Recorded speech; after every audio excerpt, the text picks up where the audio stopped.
Shalom saudara-saudariku yang diberkati oleh Tuhan kita Yesus Kristus. Senang kita bisa berjumpa kembali dalam minggu ini. Saya bersyukur bahwa hari ini kita bisa berjumpa kembali dan saya akan memulai khotbah ini. Namun sebelumnya marilah kita berdoa. Tuhan Yesus, kami bersyukur. Terima kasih untuk kebaikan dan kemurahan-Mu sepanjang hari sampai minggu ini ya Tuhan. Kami boleh datang kepadamu beribadah kepada Tuhan. Bukan karena kuat dan gagah kami, tetapi karena keperkasaan Tuhan. Engkau yang ada dalam kehidupan kami ya Tuhan, dan tinggal bersama-sama dengan kami, yang memimpin menuntun kehidupan kami ya Bapa, sesuai dengan kebenaran firman-Mu, perkataan-Mu, bahkan juga isi hati-Mu ya Tuhan. Saat ini kami rindu untuk mendengarkan kebenaran firman-Mu. Biarlah firman itu menjadi rema dalam kehidupan kami, untuk menjadi dasar bagi kami melakukan kegiatan kami hari lepas hari. Terpujilah nama-Mu ya Bapa, dalam nama Yesus Kristus kami siap mendengarkan kebenaran firman-Mu. Amin. Bapak Ibu yang dikasihi oleh Tuhan kita Yesus Kristus, mari kita buka Alkitab kita di dalam Yosua pasalnya yang ke-24, ayat yang ke-14 sampai ayat yang ke-28. Yosua pasalnya yang ke-24, ayat yang ke-15 sampai ayat yang ke-28. Saya akan bacakan untuk kita semua. Silakan Bapak Ibu menyimaknya. Demikian firman Tuhan. Oleh sebab itu, takutlah akan Tuhan dan beribadalah kepadanya dengan tulus ikhlas dan setia. Jauhkanlah Allah yang kepadanya nenek moyangmu telah beribadah di seberang sungai Efrat dan di Mesir, dan beribadalah kepada Tuhan. Tetapi jika kamu anggap tidak baik untuk beribadah kepada Tuhan, pilihlah pada hari ini kepada siapa kamu akan beribadah. Allah yang kepadanya nenek moyangmu beribadah di seberang sungai Efrat, atau Allah orang Amori yang negerinya kamu diami ini. Tetapi aku dan seisi rumahku, kami akan beribadah kepada Tuhan. Lalu bangsa itu menjawab, jauhlah daripada kami meninggalkan Tuhan untuk beribadah kepada Allah lain. Sebab Tuhan Allah kita, dialah yang telah menuntun kita dan nenek moyang kita dari tanah Mesir, dari rumah perbudakan, yang telah melakukan tanda-tanda mujizat yang besar ini di hadapan mata kita sendiri, dan yang telah melindungi kita sepanjang jalan yang kita tempuh dan di antara semua bangsa yang kita lalui. Tuhan menghalau semua bangsa dan orang Amori, penduduk negeri ini, dari depan kita. Kami pun akan beribadah kepada Tuhan, sebab dialah Allah kita. Tetapi Yosua berkata kepada bangsa itu, tidaklah kamu sanggup beribadah kepada Tuhan, sebab dialah Allah yang kudus, dialah Allah yang cemburu. Ia tidak akan mengampuni kesalahan dan dosamu. Apabila kamu meninggalkan Tuhan dan beribadah kepada Allah asing, maka Ia akan berbalik daripadamu dan melakukan yang tidak baik kepada kamu, serta membinasakan kamu setelah Ia melakukan yang baik kepada kamu dahulu. Tetapi bangsa itu berkata kepada Yosua, tidak, hanya kepada Tuhan saja kami akan beribadah. Kemudian berkatalah Yosua kepada bangsa itu, kamulah saksi terhadap kamu sendiri bahwa kamu telah memilih Tuhan untuk beribadah kepadanya. Jawab mereka, kamilah saksi. Ia berkata, maka sekarang jauhkanlah Allah asing yang ada di tengah kamu, dan condongkanlah hatimu kepada Tuhan Allah Israel. Lalu jawab bangsa itu kepada Yosua, kepada Tuhan Allah kita kami akan beribadah, dan firman-Nya akan kami dengarkan. Pada hari itu juga Yosua mengikat perjanjian dengan bangsa itu dan membuat ketetapan dan peraturan bagi mereka di Sikhem. Yosua menuliskan semuanya itu dalam kitab hukum Tuhan, hukum Allah. Lalu ia mengambil batu yang besar dan mendirikan di sana di bawah pohon besar di tempat kudus Tuhan. Kata Yosua kepada bangsa itu, sesungguhnya batu inilah akan menjadi saksi terhadap kita. Sebab telah didengarnya segala firman Tuhan yang diucapkannya kepada kita. Sebab itu batu ini akan menjadi saksi terhadap kamu, supaya kamu jangan menyangkal Allahmu. Sesudah itu Yosua melepas bangsa itu pergi, masing-masing ke milik pusakanya. Amin. Sedemikian jauh pembacaan firman Tuhan bagi kita. Yang berbahagia adalah kita yang membaca, melakukannya dalam kehidupan kita hari lepas hari. Bapak Ibu yang dikasihi oleh Tuhan kita Yesus Kristus, dari sejak kecil kita pasti senang belajar tentang sejarah. Entah itu sejarah bangsa Indonesia, entah itu sejarah tentang pangeran-pangeran, entah itu sejarah tentang nenek moyang, entah itu sejarah apapun. Kita senang membaca dan belajar tentang sejarah, dan kita diajarkan tentang sejarah. Tapi dari sejarah-sejarah yang kita baca, yang kita pelajari, semuanya itu adalah bersifat pengulangan. Untuk apa? Supaya kita jangan salah, supaya kita jangan melenceng daripada sejarah yang tercatat itu, sehingga kita bisa mengerti apa yang terjadi, dan itulah yang dibukukan dalam setiap sejarah. Perjalanan hidup orang Kristen itu adalah perjalanan kehidupan dan sejarah, bahwa Allah pernah ada di dunia ini, bahwa Allah pernah melakukan pekerjaan tangannya, bahwa Allah pernah menciptakan segala sesuatu, dan Dia hadir di tengah-tengah kehidupan sejarah umat manusia. Sejarah yang tercatat itu adalah sejarah yang tidak pernah akan dilupakan, bahkan sampai generasi-generasi kita. Saya percaya bahwa apa yang tercatat itu adalah sangat penting. Itu adalah peristiwa yang tidak boleh dilupakan. Setiap sejarah itu mengandung pesan, nilai-nilai, bahkan juga dibukukan dan diproklamasikan. Seperti sejarah bangsa Indonesia. Mungkin sejarah Indonesia bisa dicatat di Eropa, bisa dicatat di Belanda, tetapi proklamasi lahir dari tanah Indonesia. Kita perlu meyakini bahwa sejarah-sejarah di dunia ini boleh saja salah, boleh saja tidak kita mengerti, boleh saja tidak kita hafal, tetapi satu hal sejarah yang tidak boleh kita lupakan, yaitu sejarah tentang kehidupan manusia, sejarah tentang bagaimana Allah itu menyelamatkan hidup manusia. Kenapa? Karena iblis sangat senang sekali melencengkan sejarah. Karena iblis sangat senang sekali merubah sejarah kehidupan manusia, sehingga manusia menjadi tidak sesuai dengan karya tangan Tuhan.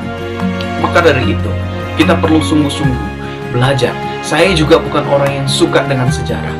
Karenanya, saya memilih untuk masuk ke dalam jurusan IPA pada waktu sekolah. Tetapi ternyata ketika mengikuti kuliah, saya dimasukkan ke dalam kehidupan pelajaran teologi, dan itu mau membawa saya kepada sejarah. Bagaimana sejarah yang tidak saya senang bisa saya senangi. Kenapa? Karena Allah bekerja melalui sejarah, dan saya menjadi menyadari bahwa ternyata iblis mau mengubah sejarah kehidupan umat manusia. Umat yang ditebus dan dipilih oleh Tuhan diubahkan untuk masuk ke dalam kebinasaan, padahal Allah merancangkan apa yang baik untuk kehidupan kita. Kita perlu belajar sejarah tentang kehidupan manusia, tentang perbuatan Allah, bukan saja tentang kehidupan yang dilalui oleh manusia. Banyak sekali cobaan, banyak sekali tantangan, banyak sekali godaan, banyak sekali masalah. Bukan saja tentang sejarah kehidupan manusia, tetapi kita dengan keyakinan iman harus meyakini bahwa sejarah yang kita lalui, sejarah catatan-catatan kehidupan yang kita lalui, itu harus didasarkan dengan Tuhan. Allah tidak pernah melupakan kita. Allah tidak pernah meninggalkan kita. Dia hidup, Dia tinggal, dan membuat fakta sejarah. Nah, Fakta ini tercatat di dalam Alkitab kita yang sering kita baca, dan itu tidak boleh lepas dari iman kita sebagai umat Kristen. Jangan sampai kita melupakannya. Itu sangat penting. Nah, kalau kita baca di dalam ayat yang pertama sampai ayat kedua, bahkan sampai ayat yang ke-15, di sini mau menunjukkan bahwa fakta Tuhan itu merangkai sejarah umat manusia. Mulai dari nenek moyang bangsa Israel, Abraham yang dipilih oleh Tuhan, ayat 1 dan ayat 2. Itu adalah menunjukkan, mau melihat kembali fakta sejarah yang tercatat, bahwa mereka jangan melupakan asal mereka dari mana. Mereka dari nenek moyang mereka, yaitu Abraham. Dan terus kemudian Abraham dan keluarganya, kemudian lahirlah suatu bangsa, yaitu bangsa Mesir, bangsa yang dipilih oleh Tuhan, dikuduskan oleh Tuhan, dikhususkan oleh Tuhan. Mereka melewati padang gurun. Itu pasal ayat yang ketiga sampai ayat yang ke-7. Di ayat yang ke-8 sampai ayat yang ke-11, yaitu Tuhan memberikan tanah dan kemenangan mereka atas raja-raja Kanaan. Ketika Tuhan berjanji kepada Abraham bahwa mereka dan keturunannya akan menerima berkat Tuhan, tanah yang dijanjikan itu, maka Tuhan memberikan mereka dan Tuhan menepati janji. Itulah fakta sejarahnya. Dan terus kemudian setelah mereka menang dan diberikan kemenangan dan beri tanah, mereka dianugerahi tanah oleh Tuhan dengan hasil-hasil yang luar biasa. Hasil-hasil dari tanah yang diberikan oleh Tuhan kepada mereka. Janji Tuhan tergenapi. Itulah fakta sejarah. Di ayat yang ke-12, ayat yang ke-13, di sini dikatakan bahwa kemudian aku melepaskan tabuhan mendahului kamu, dan binatang-binatang itu menghalau mereka dari depanmu, seperti kedua raja orang Amor itu. Sesungguhnya bukan oleh pedangmu dan bukan pula oleh panahmu, demikianlah kuberikan kepadamu negeri yang kamu peroleh tanpa bersusah-susah, dan kota-kota yang tidak kamu dirikan. Tetapi kamulah yang diam di dalamnya, juga kebun anggur dan kebun zaitun yang tidak kamu tanami, kamulah yang makan hasilnya. Ini adalah janji Tuhan dan digenapi. Dan mereka dianugerahi Tuhan dengan hasil dan juga tanah yang diberikan Tuhan kepada mereka. Itulah fakta sejarah. Maka dengan memelekkan mata, Yosua melihat dengan sungguh perbuatan Tuhan itu, sehingga dia mengambil komitmen di hadapan Tuhan. Ketika melihat janji Tuhan telah digenapi, janji Tuhan sudah diberikan kepada mereka, anugerah Tuhan sudah berlaku dalam kehidupan mereka, maka mulai saat itu Yosua dan keluarga memproklamasikan iman mereka di hadapan Tuhan. Proklamasi apa yang mereka lakukan? Bahwa Yosua mengatakan, aku dan seisi rumahku akan beribadah kepada Tuhan, meskipun kalaupun orang Israel tidak mau beribadah kepada Tuhan. Ini adalah komitmen sungguh. Kenapa? Ini adalah proklamasi sungguh. Kenapa? Ini adalah kredo yang sungguh. Kenapa? Karena dia melihat perbuatan yang besar yang dilakukan oleh Tuhan kepada bangsa Israel, kepada hidupnya, kepada dirinya. Dan fakta sejarah itu tidak bisa dilupakan dan tidak boleh dilupakan. Kalau begitu, apa itu proklamasi? Seperti halnya proklamasi kemerdekaan, itu adalah pengumuman yang resmi bahwa bangsa Indonesia telah merdeka. Demikian juga dengan proklamasi iman kita, bahwa sesungguhnya kita meyakini perbuatan-perbuatan yang besar yang dilakukan oleh Tuhan, dan itu tidak boleh dilupakan oleh manusia, bahwa Allah pernah datang ke dunia dan dia pernah menyelamatkan manusia, dia melalui Yesus Kristus yang menembus dosa kita. itu harus tertanam dalam hati kita sungguh-sungguh dan kuat-kuat. Tidak boleh dilupakan sama sekali. Karena kenapa? Karena Allah adalah Allah yang ada dalam sejarah kehidupan manusia. Dan sampai saat ini Allah masih bekerja untuk membuat sejarah kehidupan manusia itu baik dan berharga, bernilai. Jadi kita tidak bisa hidup sesuai dengan apa yang kita inginkan, membuat sejarah kehidupan kita sendiri. Kita perlu melihat dan meyakini dan melakukan apa yang menjadi sejarah kehidupan kita bersama-sama dengan Tuhan, karena Tuhan ada dalam sejarah kehidupan kita. Nah, kalau sekarang pun hidup kita tidak sesuai dengan apa yang Tuhan kehendaki, tidak sesuai dengan fakta-fakta sejarah, dan kita melakukan sesuatu tidak berdasarkan iman, tidak berdasarkan proklamasi kehidupan kita di hadapan Tuhan seperti halnya Yosua ini, maka kita akan buta dan lupa sejarah. Kita akan hidup seenak-enaknya kita. Ini masalah. Itulah sebabnya kita buta-buta dalam menjalani hidup ini, karena kita lupa sejarah, karena kita tidak mengikuti tuntunan yang dilakukan oleh Tuhan dalam kehidupan kita hari lepas hari. Nah, apa yang menjadikan Yosua itu mempunyai sikap hati, mengambil komitmen sungguh untuk memproklamasikan imannya?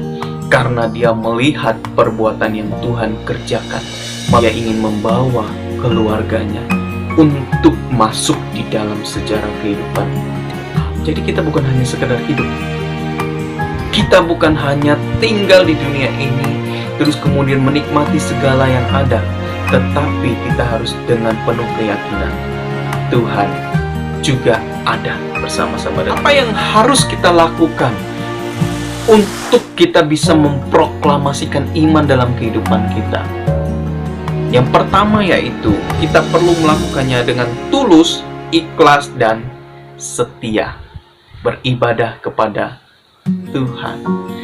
Respon kita harusnya dengan tulus, ikhlas, dan setia. Menurut saya ini adalah padanan kata yang sangat baik. Kenapa? Tulus, ikhlas, dan setia. Ketulusan itu adalah tidak ada maksud apa-apa di dalamnya. Kita melakukan sesuatu bukan karena sesuatu. Melakukan A ya demi A, bukan karena B dan C. Beribadah kepada Tuhan bukan karena mau mendapat berkat. Beribadah kepada Tuhan bukan karena mencari mujizat kesembuhan. Beribadah kepada Tuhan bukan mencari kesenangan, tetapi beribadah kepada Tuhan karena aku bersyukur kepada Tuhan yang telah menyelamatkanku. Aku bersyukur kepada Tuhan, itu lahir dari hatiku yang tidak ada maksud apa-apa di dalamnya. Hanya karena aku mau bersyukur kepada Tuhan, hanya karena aku mau beribadah kepada Tuhan dan dekat dengan Tuhan. Tidak ada yang lain, tidak ada embel-embel yang lain. Itu namanya tulus. Kalau ikhlas, bukan karena paksaan, bukan karena waktunya, bukan karena apapun, tetapi lahir dari kerinduan, lahir dari hati yang paling dalam. Kalau saat ini kita bisa beribadah, kita bersyukur kepada Tuhan. Kalau saat ini kita bisa berkumpul dengan keluarga-keluarga, beribadah kepada Tuhan, itu harusnya lahir dari hati, bukan dari karena ataupun sesuatu yang membuat kita merasa enggan kepada Tuhan, tetapi lahir dari hati harusnya. Bagaimana yang lahir dari hati itu? Harusnya dengan penuh dengan keikhlasan, bukan karena tuntutan dan imbalan. Itu ikhlas. Kalau saya menolong seseorang, ya bukan karena saya nanti mau ditolong oleh orang lain. Banyak kan kita melakukan sesuatu karena imbalan. Kalau saya bikin baik kepada orang lain, nanti dia juga akan bikin baik kepada saya. Tidak begitu. Orang Kristen harusnya, kalau kita memberi, bukan karena kita mau menerima. Kalau kita melakukan sesuatu bukan karena A dan B, tetapi karena A, harus dengan ketulusan, keikhlasan, lahir dari hati kita, ikhlas melakukan segala sesuatu. Bukan karena saya suruh, bukan karena kita harus, bukan karena apapun, bukan karena kewajiban orang Kristen datang kepada Tuhan, beribadah kepada Tuhan, tetapi karena mengucap syukur. Pegang prinsipnya. Yang ketiga yaitu kesetiaan. Ya, tulus, ikhlas, dan setia. Setia ini harusnya menjadi komitmen yang sungguh dan terus-menerus. Bukan hanya sekali, 2 kali, besok tidak lagi. Tetapi dengan kesetiaan. Proklamasi itu sah kalau kita lakukan dengan tulus, ikhlas, dan setia. Proklamasi kemerdekaan tidak sah kalau tidak dilakukan dilandasi dengan ketulusan, keikhlasan, dan juga kesetiaan. Maka proklamasi akan dikhianati, proklamasi akan tersingkirkan karena ego manusia, karena kehidupan manusia sendiri, karena tidak lahir dari ketulusan, keikhlasan, dan juga kesetiaan. Proklamasi saja harus kita pegang terus-menerus sampai saat ini. Itu adalah pengumuman yang sah, yang lahir dari hati, yang lahir dari setiap orang yang punya hati. Maka juga demikian, orang Kristen harusnya menjadi role model, bukan karena tergerus oleh arus dunia, bukan karena kita nggak apalah, orang-orang juga lakukan itu, sehingga kita juga lakukan. Apalah tidak beribadah, kenapa? Orang lain juga bikin. Tidak. Harusnya sebagai orang Kristen kita beriman, tetapi yang paling penting adalah membuktikan iman itu. Beriman bukan saja persetujuan, ya Tuhan Yesus adalah Tuhan dan Juru Selamat, tetapi apa buktinya? Iman harus disertai dengan tindakan iman. Tidak bisa orang beriman tetapi tindakannya bukan tindakan orang beriman. Ini yang harus dipahami, bahwa tindakan iman yang lahir dari hati itu harus tulus, ikhlas, dan setia. Kalau kita bilang kita beriman, tetapi yang lahir adalah bukan kesetiaan, yang lahir bukan dari komitmen hati, yang lahir bukan dari keikhlasan, ketulusan, maka hasilnya juga bukanlah iman atau proklamasi iman yang sungguh, tetapi proklamasi iman yang suam-suam kuku. Ini penting, Bapak Ibu. Nah, kalau keluarga orang Kristen yang beriman tidak mampu datang kepada Tuhan dengan tulus, ikhlas, dan setia, maka itu adalah iman yang sia-sia. Percuma, Bapak Ibu, kalau setiap keluarga-keluarga Kristen tidak datang kepada Tuhan dengan ketulusan, keikhlasan, bahkan juga kesetiaan kepada Tuhan, maka semua yang dilakukan adalah sia-sia.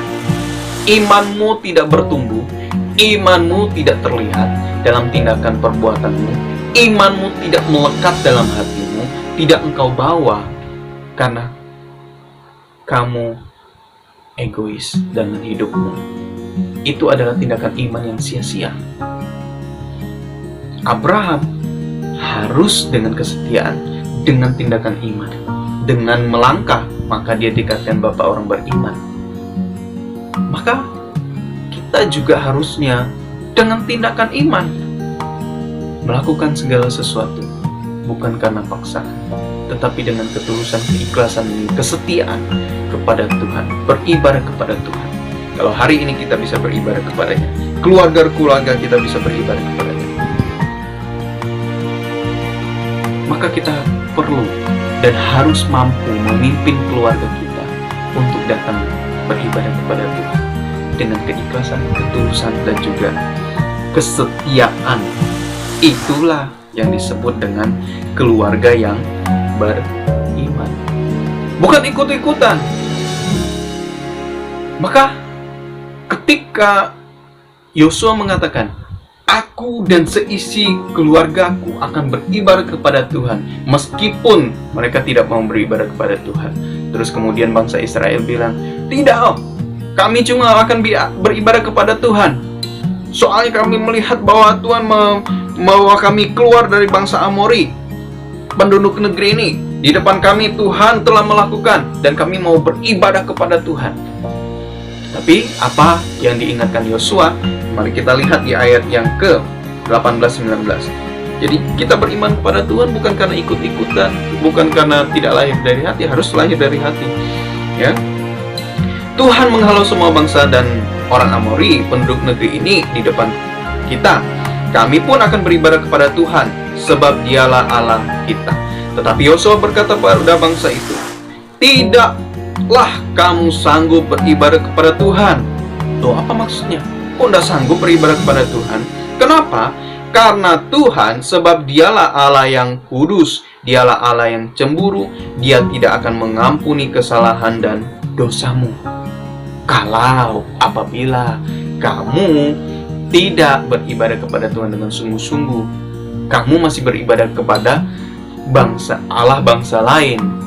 Kalau kamu tidak sungguh-sungguh hanya datang kepada Tuhan, itu akan menjadi masalah. Bukan karena ikut-ikutan, oh karena Yosua juga begitu, saya juga ikut. Tidak begitu. Tetapi harus lahir dari hati, ketulusan, keikhlasan, dan kesetiaan. Itu yang pertama. Maka proklamasi iman kita harusnya didasari pada ketulusan, keikhlasan, beribadah kepada Tuhan, dan kesetiaan kepada Tuhan. Itu dulu. Kalau itu tidak ada dalam kehidupan dan keluarga kita, maka iman kita adalah iman yang sia-sia, iman yang tidak bernilai.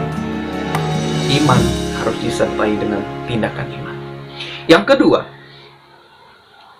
di ayat yang ke-23, bahwa proklamasi iman orang Kristen bukan hanya sekedar lahir dari hati, terus kemudian dipimpin dari hati dengan ketulusan, keikhlasan, dan juga kesetiaan, tetapi juga harus membayar harga. Engkau tidak bisa katakan bahwa engkau beriman, tetapi engkau tidak mau membayar harga itu. Engkau tidak bisa katakan bahwa engkau beriman kepada Tuhan Yesus, tidak ada sesuatu yang engkau putuskan dan tidak ada sesuatu yang engkau tinggalkan. Engkau tidak bisa katakan engkau setia kepada Tuhan, beriman kepada Tuhan, tetapi engkau masih menjalin hubungan relasi dengan Allah-Allah lain yang adalah mamon itu. Sikap dan pandangan kita masih pandangan yang duniawi. Tidak bisa Bapak itu. Kalau engkau beriman kepada Tuhan, proklamasi imanmu kepada Tuhan harusnya dengan membayar harga. Ada sesuatu yang dilepas, ada sesuatu yang dibuang. Apa itu? Dosa, tindakan, keegoisan kita, karakter kita, sifat-sifat buruk kita harus dilepas. Tidak bisa kamu bilang engkau beriman, tetapi engkau masih mengenakan manusia lamamu, hidup dalam kedaginganmu, hidup dalam keegoisanmu, hidup dalam karakter dan sifatmu yang buruk. Tidak bisa. Engkau harus membayar harga dan melepaskan itu. Itu adalah tindakan iman. Itu adalah proklamasi iman. Harus bayar harga. Jangan takut melepas sesuatu. Karena ketika engkau melepaskan sesuatu, engkau pasti menerima sesuatu. Bukan untuk mendapatkan sesuatu. Beda ya. Jadi, orang Kristen melepas sesuatu bukan untuk mendapatkan sesuatu. Tetapi melepaskan sesuatu, pasti engkau akan mendapatkan sesuatu. Pasti akan dapat, bukan untuk mendapatkan. Itu dua hal yang berbeda. Maka firman Tuhan katakan, yang berbahagia adalah kita yang memberi, bukan yang menerima. Apa yang perlu kita lepaskan? Ya, apa yang perlu kita bayar harga? Yaitu sifat kita, ego kita. Jangan gara-gara pokoknya terus kemudian kita melepaskan yang berharga, kita hilang keluarga, kita hilang relasi, kita hilang semua hubungan dengan anak istri. Jangan. Gara-gara keegoisan kita, gara-gara ego kita, karakter kita ini. Nah, sering rumah tangga terjadi demikian. Bapak dan ibu cerai, anak yang jadi korban. Kan begitu. Nah, ini masalah. Karena tidak mampu membawa keluarganya datang kepada Tuhan dengan ketulusan dan keikhlasan, dan tidak mau bayar harga, tidak mau melepaskan segala sesuatu. Padahal apa yang disebut dengan melepas segala sesuatu itu bukan apa namanya ya, bukan kita itu tidak ada harga diri, enggak. Justru kalau kita melepas sesuatu untuk kemajuan yang lebih besar, itu adalah hal yang baik yang diperkenan oleh Tuhan. Ya. Apa? Jangan gara-gara uang ya, kita hilang masa depan. Jangan gara-gara segelintir uang kita hilang semua hal. Kita hilang masa depan. Kita hilang apapun pekerjaan gara-gara uang. Jadi jangan takut melepas uangmu kalau untuk masa depan anakmu. Jangan takut melepas uangmu untuk menghidupi keluargamu. Jangan takut melepas uangmu untuk pendidikan anak-anakmu. Jangan takut untuk melepas uangmu untuk membangun kehidupan yang lebih baik.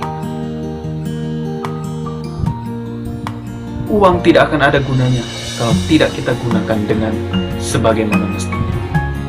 Maka itu adalah bayar harga. Jangan gara-gara uang terus kita tidak mau melepaskan dan membayar harga, sehingga hidup kita, keluarga kita, semuanya menjadi hancur dan berantakan. Lepaskanlah itu, bayar harga. Itu adalah ciri orang Kristen yang beriman dan memproklamasikan imannya kepada Tuhan. Jangan gara-gara tabungan kita kehilangan kesehatan kita. Uang banyak, tapi hanya untuk biaya berobat. Apa gunanya? Tabungan kita banyak, tetapi kesehatan kita menjadi terancam. Jadi, belilah makanan-makanan yang sehat kalau kita mau hidup sehat. Jangan karena tabungan hidup kita menjadi hancur, kesehatan kita menjadi hancur dan berantakan. Bayar harga kalau mau hidup sehat. Belilah makanan yang bergizi, yang sehat untuk kita, untuk keluarga kita. Jangan, ya, jangan gara-gara keegoisan kita, sifat buruk kita pertahankan dengan kokoh, sehingga kita kehilangan relasi dan hubungan dengan keluarga kita. Banyaknya masalah yang terjadi itu karena relasi atau hubungan yang buruk, komunikasi yang tidak baik. Komunikasi harus dilakukan dengan tulus, jujur, dan terbuka. Nggak bisa. Kalau itu tidak ada, maka keluarga akan rusak dan hancur. Bayar harga untuk komunikasi itu. Bayar harga dengan uangmu. Bayar harga dengan idemu. Bayar harga dengan karakter burukmu yang harusnya kamu tinggalkan. Ya tinggalkan, buang, pangkas itu. Jangan dipertahankan. Itu akan menghancurkan hidupmu, itu akan menghancurkan keluargamu. Bayar harga. Jangan takut untuk melepaskan sesuatu. Karena kita melepas sesuatu, pasti akan menerima. Yakin dan percayalah, itulah iman. Tetapi kita beriman bukan karena melepas sesuatu untuk menerima. Bukan untuk menerima, tetapi pasti akan menerima. Unik ya, itu kehidupan Kristen. Nah, berbahagia orang yang memberi daripada menerima. Kita jangan berpikir keegoisan kita saja, karakter-karakter buruk kita, sifat buruk kita saja. Kenapa? Karena pada dasarnya, kalau kita bilang, misal contoh ya, jangan kita berpikir bahwa merokok itu menyenangkan bagi hidup kita, atau bagi hidup si A, atau hidup orang lain. Dia belum tahu aja bagaimana senangnya kalau tidak merokok itu. bagaimana bahagianya orang yang tidak merokok itu. Dia belum tahu saja. Jangan berpikir bahwa hidup terus-menerus di dalam dosa itu menyenangkan. Dia belum tahu saja bahwa hidup di dalam Tuhan, hidup di dalam kekudusan, itu adalah hal yang lebih menyenangkan. Jangan hanya kita berpikir bahwa hidup terus-menerus dalam karakter buruk kita, alkohol dan juga lain sebagainya itu menyenangkan. Dia belum tahu saja bahwa hidup tanpa itu kita bisa hidup senang dan bahagia dalam hidup kita. Kebahagiaan bukan kita mempertahankan, tetapi justru melepaskan. Kalau kita bisa melepaskan, itu adalah hal yang baik, yang berkenan di hadapan Tuhan. Dan itu adalah proklamasi iman dan harus bayar harga. Maka firman Tuhan katakan di ayat 23 tadi, condongkanlah, ya kan, hatimu kepada Tuhan. Ia berkata, Yosua berkata kepada bangsa itu, maka sekarang jauhkanlah Allah asing yang ada di tengah-tengah kamu dan condongkanlah hatimu kepada Tuhan Allah Israel. Perhatikan di sini bahwa oke, engkau bilang engkau beriman kepada Tuhan, engkau beribadah kepada Tuhan dengan tulus dan ikhlas, dan bahkan juga kesetiaanmu kepada Tuhan. Tetapi buktinya apa dong? Harus dengan bukti dan tindakan iman. Apa buktinya engkau beriman? Engkau bayar harga dengan itu. Ada sesuatu yang harus engkau lepas. Engkau harusnya apa dikatakan? Menjauhkan Allah asing yang ada di tengah-tengah kamu. Paling tidak buanglah simbol-simbol. Paling tidak buanglah berhala-berhala. Paling tidak buanglah segala sesuatu karakter yang buruk dalam kehidupanmu. Itu membuktikan engkau beriman kepada Tuhan dengan sungguh-sungguh dan engkau bayar harga. Dan di sini dikatakan, condongkanlah hatimu kepada Tuhan. Ada banyak orang tidak mau mencondongkan hatinya kepada Tuhan. Karena apa? Karena mereka enggan untuk melepaskan dan bayar harga. Padahal kalau kita melepaskan, kita pasti akan menerima sesuatu yang berharga yang diberi oleh Tuhan dalam kehidupan kita. Bukan karena kita pengen dan untuk mendapatkan itu, tetapi karena kita tahu dan yakin dan percaya dengan proklamasi iman kita kepada Tuhan dengan tulus, ikhlas, dan setia itu akan membawa kita kepada satu hal lain, yaitu bayar harga. Dan itu adalah hal yang menyenangkan. Maka firman Tuhan katakan, berbahagia yang memberi daripada menerima. Bukan engkau mendapatkan yang berbahagia, tetapi engkau memberi. Ya, engkau belum tahu aja. Orang berpikir bahwa kalau menerima sesuatu itu yang bahagia. Enggak. Justru engkau belum tahu bahagianya memberi itu seperti apa. Itu perlu kita catat.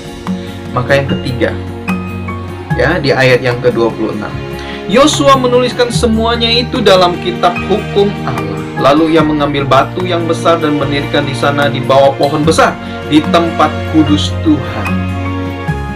Apa yang didirikan? Yaitu bukti, yaitu janji, yaitu hal yang menjadi peringatan. Dan itu tercatat dan termeterai dan sah. Proklamasi itu harus tercatat dan sah. Sampai sekarang proklamasi Indonesia masih sah karena masih tercatat. Ya kan? Itu menjadi satu hal. Kalau itu hilang, tidak dicatat, bahwa kita tidak akan bisa merdeka. Tidak sah. Sungguh-sungguh. Siapa yang catat? Bukan kita. Kita bisa lupa. Tetapi ini dicatat oleh Allah. Pada hari ini, bulan ini, tahun ini, jam sekian, bahwa si A berkomitmen sungguh-sungguh kepadaku. Aku mengikatkan perjanjianku dengan si A. Aku mengikatkan perjanjianku dengan keluarga A. Aku mengikat perjanjian dengan bangsa A, bangsa pilihanku. Perbarui perjanjian kita di hadapan Tuhan, bukan karena kita yang memperbaharunya, tetapi karena lahir dari hati tadi, dengan kita bayar harga tadi. Sehingga itu semua tercatat oleh Tuhan. Meterainya apa? Roh Kudus cap. Untuk apa dicatat? Sebagai bukti bahwa kita itu sudah merdeka. Bangsa Indonesia ketika sudah merdeka, buktinya apa? Proklamasi itu. Kita sudah merdeka dari dosa, buktinya apa? Dicatat di buku kehidupan dan dimeteraikan oleh Roh Kudus dalam hidup kita. Bukti kalau kita memiliki proklamasi iman itu adalah melakukan firman yang diucap. Kalau bangsa Indonesia tidak melakukan proklamasi kemerdekaan itu dengan sungguh-sungguh dan memegangnya sungguh-sungguh, maka bangsa ini sampai sekarang tidak mempunyai dasar, tidak mempunyai warna, tidak mempunyai karakter. Kalau orang Kristen mau sungguh-sungguh memproklamasikan imannya, maka itu harus tercatat dan termeterai dan sah oleh Roh Kudus. Buktinya apa? Buktinya di dalam gereja kita datang kepada Tuhan dengan ketulusan dan keikhlasan kepada Tuhan dengan sungguh-sungguh. Yang kedua yaitu kita harus datang kepada Tuhan dengan membayar harga. Kita datang kepada Tuhan untuk menyembah Tuhan dan mendengarkan firman-Nya. Setelah itu, setelah kita pulang dari gereja, keluar gereja, kita lakukan firman itu. Hanya itu, tidak ada yang lain. Artinya kita menjadi saksi-saksi Kristus. Itu harus menjadi dasar dalam kehidupan kita. Tercatat, termeterai oleh Roh Kudus dalam kehidupan kita. Proklamasi iman dalam hidup orang Kristen. Amin. Tuhan Yesus memberkati kita semua. Mari kita berdoa. Kami bersyukur Tuhan, firman-Mu pada hari ini. Biarlah kami memproklamasikan iman kami sungguh-sungguh ketika kami datang kepada Tuhan. Itu lahir dari hati kami, dengan ketulusan, keikhlasan, kesetiaan kami. Kami membawa keluarga kami ya Tuhan, datang kepada Engkau. Seperti halnya Yosua, karena sudah melihat perbuatan-perbuatan yang besar. Anugerah Tuhan terasa dalam kehidupannya. Bahkan dia juga membayar harga kalau mau datang memproklamasikan iman kepada Tuhan. Kami perlu membayar harga, melepas segala sesuatu ya Tuhan. Karakter buruk kami, keegoisan kami, uang kami, segala pikiran kami, ide kami, tenaga kami ya Tuhan, untuk segala kemajuan yang lebih penting, yang lebih besar itu. Maka yang ketiga, kami perlu datang kepada Tuhan dengan kesungguhan dan tercatat, termeterai, menjadi bukti bahwa kami mau datang kepada Tuhan, yaitu dengan melakukan firman-Mu, datang kepada Tuhan untuk mendengarkan kebenaran firman-Mu. Bahkan ketika pulang dari luar gereja, kami menjadi saksi-saksi Kristus, melakukan tepat seperti apa yang Tuhan kehendaki.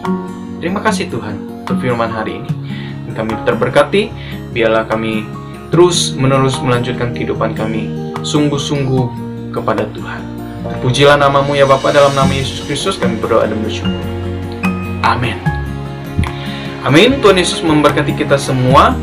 Syukur kita boleh beribadah pada minggu hari ini.